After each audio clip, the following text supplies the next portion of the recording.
যেহেতু শুক্রবার সকাল সকাল উঠে পড়লাম।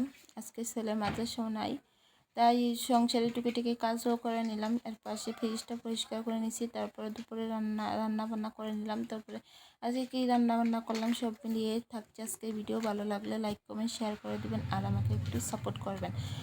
তো হ্যালো এভরিওয়ান, আসসালামু আলাইকুম। কেমন আছেন সবাই? আশা করি সবাই ভালো আছেন। আলহামদুলিল্লাহ আমিও ভালো আছি। প্রতিদিনের মতো নিয়ে আসলাম আমার ডেলি ব্লগটা আজকে সকাল সকাল শুরু করলাম। আজকে যেহেতু শুক্রবার, তো সকাল উঠে আগে ছেলের জন্য নাস্তা বানিয়ে নিতেছি। তো ছেলের জন্য ডিমটা পোস্ট করে নিলাম। ডিম পোস্ট করে তারপর ছেলেকে 2টা ব্রেড গরম করে দেবো। এটা শুধু ছেলের জন্য নাস্তা আর কি। তারপর আমরাও নাস্তা করে নেব। তো ডিমটা ভাজি করে তো ছেলের জন্য ব্রেডটা গরম করে নিতে চাইলাম। ছেলে তো জানেন প্রতিদিনই ডিম পোস্ট ছাড়া ডিম সিদ্ধ খেতে চায় না, তাই ওর জন্য ডিম পোস্টটা করে নিতেছি। আর 2টা ব্রেডও গরম করে নিতেছি। আমার ছেলে এটা দিয়ে খেয়ে নেবে। ব্রেডটা গরম করে তারপর ছেলেকে নাস্তা করতে দিয়ে দেবো। আর আমাদের জন্য কিছু মুড়ি ছিল, এটা একদম হয়ে গেছে, মচমচে কমে গেছে। তো এটাকে একটু ভেজে নিলাম। তো একটু মচমচে হয়ে যাবে, এরকম করে মুড়ি ভেজে খেতে খুবই স্বাদ লাগে। বা এদিকে একটু চাও বসিয়ে দিলাম। যেহেতু আজকে আপনাদের ভাইয়া বাসায় আছে, তো ভাবলাম যে এটা একা একা কিছু খেতেই ভালো লাগে না। তো তাদের ভাইয়া যেহেতু বাসায় আছে, তার জন্য আমি একটু চা বানিয়ে নিলাম। তো একসাথে খেয়ে নেব।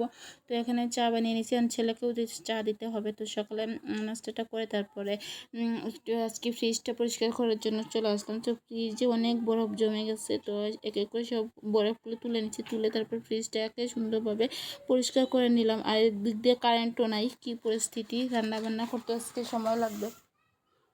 তো এখন আমি ফ্রিজটা পরিষ্কার করে নিলাম। এইটা আপনাদের সাথে ফাইনাল লুক দেখিয়ে নিতেছি। আর ফ্রিজে তেমন কিছু নাই, যা ছিল তাই ডিপ ফ্রিজটা ভরে রাখছি আর কি। সব কিছু পেঁয়াজ রসুন আদা রসুন এগুলোই বেশি আর কি। মাছও কিছু ছিল, আর বেশি কিছু না।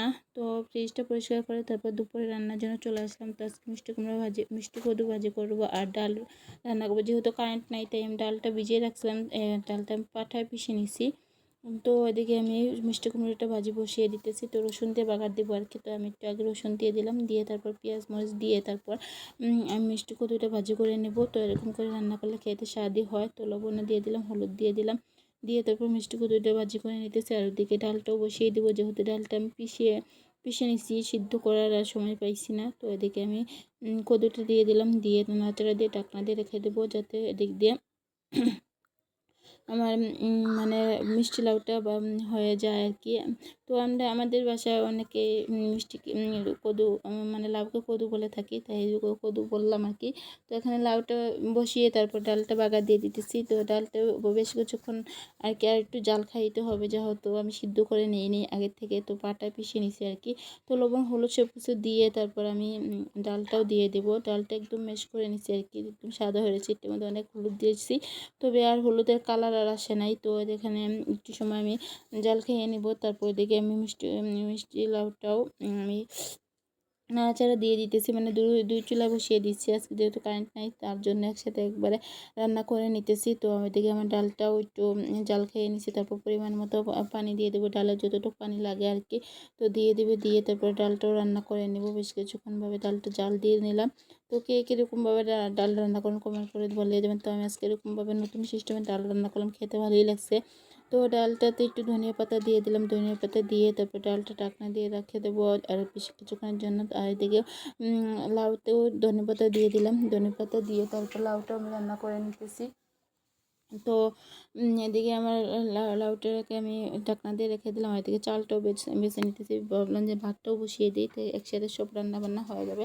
তো এইটা আমি ভাতটাও বসিয়ে দিলাম, এখন ঢাকনা দিয়ে রেখে দেবো। আর এদিকে একটু দুপুরে খাওয়া দাওয়ার জন্য চলে আসলাম। অনেকগুলো থালা বাটিও বের হয়েছিলো, সব কিছু একদম পরিষ্কার করে গোসল করে নামাজ পড়ে তারপর দুপুরে খেতে বসছি। তো আমার ভিডিও যদি আপনাদের কাছে ভালো লাগে থাকে, তাহলে লাইক কমেন্ট শেয়ার করে দেবেন, আমাকে একটু সাপোর্ট করবেন প্লিজ। আপনাদের সাপোর্ট আমার খুবই প্রয়োজন। তো আপনাদের সাথে আমি একটু পরিচিত হতে চাই, আমাকে পরিচিত বাড়াতে চাই, প্লিজ সবাই আমাকে সাপোর্ট করবেন।